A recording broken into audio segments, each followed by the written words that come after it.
Hello, it is the RSPCA CEO and announcing our new partnership with the Queensland Police Service. This is going to be absolutely brilliant. Our last partnership was with the national pet shop and veterinary chain, and that was super successful. We shared our databases with them, so that means that when you go in and vaccinate some puppies there, all of a sudden you've got 2 RSPCA inspectors on your front door. And obviously they'll find something wrong with your puppies and they will have you charged with cruelty. But they'll say, if you surrender all the pups to the RSPCA, then we won't charge you. So we change our microchip numbers around, and then all the puppies go and restock the RSPCA care centres. And the brood bitches, well, they go into our secret training program.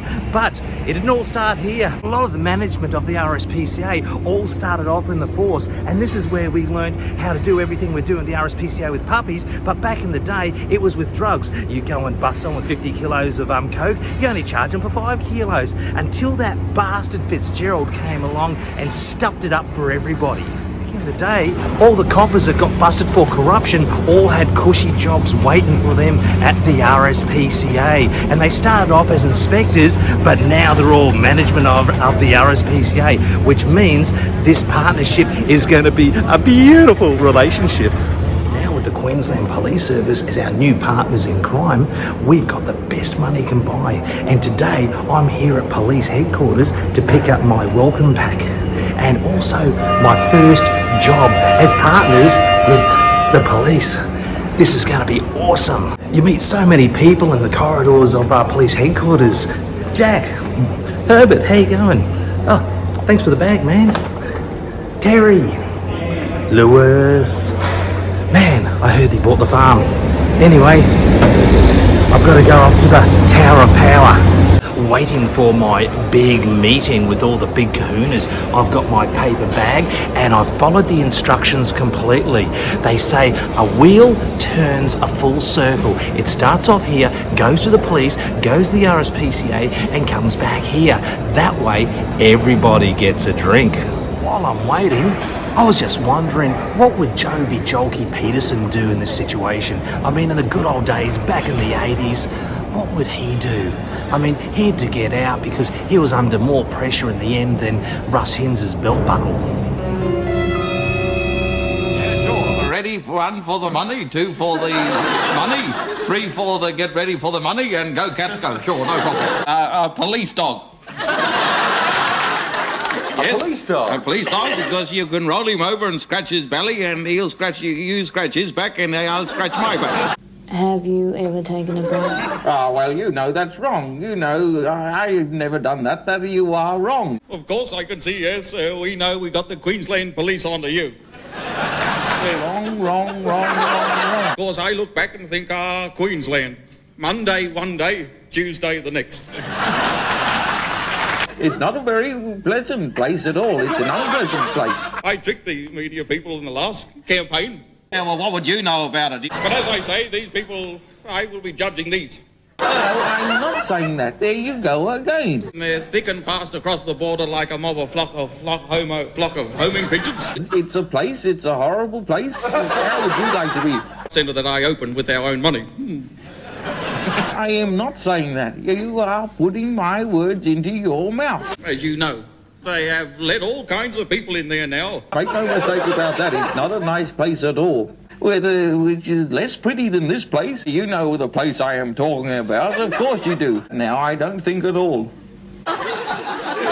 The people will decide on you people, the other media people. These people are now coming up against the voters themselves. Yeah, and then you'll be smirking on the other side. Of course, I can see, yes. We know we got the Queensland Police onto you. Oh, what a big night partying with the Palachooks and the police. Can't remember too much from last night. I wonder what happened.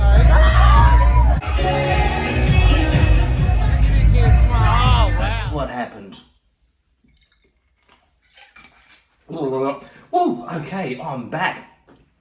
The RSPCA, the police, and the Palachooks all walked into a bar, and the barman said, "What is this, some type of joke?" And the copper turned to him and said, no, mate, the joke was in the 80s where we got paid monkeys. We now get paid gorillas. This is a fucking comedy festival. Now go get me some drinks. Otherwise, I'm going to send the drug squad in here tomorrow morning to bust your ass for disco cookies and bloody booger sugar. And then the Palachooks jumped up and says, we want Verve Cluco and we want for free. And if you don't give it to us, we're going to send licensing down here in the fucking morning. And I was shocked at how much power they had. So I wanted to join in. I said, bartender. And he goes, yeah. And I said, you don't happen to own a dog, do you?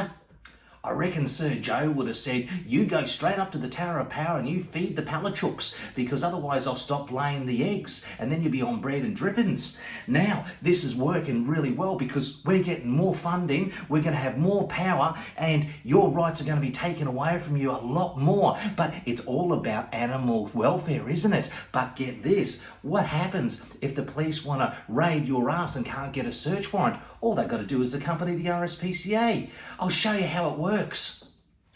Just say the police want to bust a cafe latte, drinking, Extinction Rebellion protesting, pasty vegan that just so happens to be a hipster with a bloody man bun. This is what they do.